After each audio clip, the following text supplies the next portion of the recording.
Danny, Train Spotting movies, Slumdog Millionaire, Pistol. Why do you love telling an underdog story? Yeah, a very good point. It's weird. Um, you try and make everything you do as different as possible to what you did before.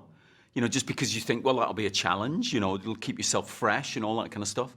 But the truth is, as you've just pointed out, they're basically all the same. You look back at the career and you think, well, they're all the same story. And yeah, it's personal, really. I came from a background where someone like me would never up in a position directing stuff like that. And I was very lucky, the circumstances of my life. I bumped into the Sex Pistols, for instance, which was a huge factor in the way that I work and have developed my career or benefited from whatever's coming in my path. But there is something that, because of that, I think I love the underdog story. Yes, I really do. Or even people who think they are when they're not, like Steve Jobs. He's got that, he thinks he's a victim, he's like a...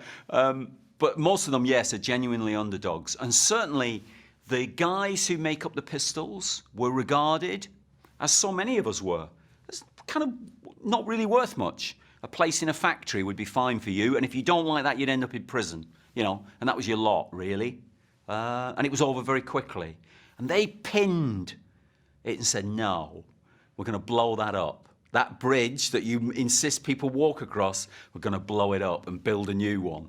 And we're going to extend it. That's the thing they did, in a way. They created a sense of timelessness of youth, really, which we've all celebrated ever since. Because we now, previously, and I remember this vividly. I remember thinking, people just look, in the town I came from, people just looked like their dad. Like almost immediately, they were young and then they were old. And that was it. And they just started looking like their dad straight away. Fashion was terrible.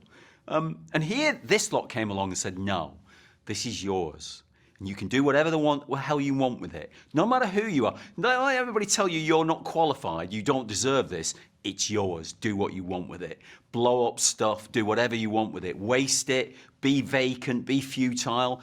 It's up to you. And we all piled in there, and it liberated so many of us from what was otherwise laid down for us, I think. Well, when you say you bumped into the Sex Pistols, does that mean you heard the album when you were young, or you saw them play, or did you ever run in the same circles? No, I never saw them play at that time. I saw them play when they reunited in the 90s. But I never saw them at the time because I wasn't in London then. Yes, the album, and obviously their notoriety in the music press, which is the press we used to follow. You would wait every Thursday for this copy of New Musical Express, and there'd be all this salacious stuff in there about the Pistols, which of course is planted by Malcolm, and so that was, you suddenly found yourself confronted by the Sex Pistols, and what were you going to do with it? And I followed it, and I loved their music. It's weird, actually, because it's funny doing a show like this, which is obviously so much about the personalities and the characters, who are an extraordinary, varied and florid bunch. But at the time, I remember we weren't really interested in them as celebrities. It was the music. And in fact, if you look at their album, there are no pictures of them on the album. It just says, never mind the bollocks, here's the Sex Pistols. And that was it. And then the titles of the songs, and that was it. So it wasn't like a celebrity cult. Two of them, Sid and John, did become celebrities with the breakup. And everything changed because of that. But at the time, it was just the music, and that album.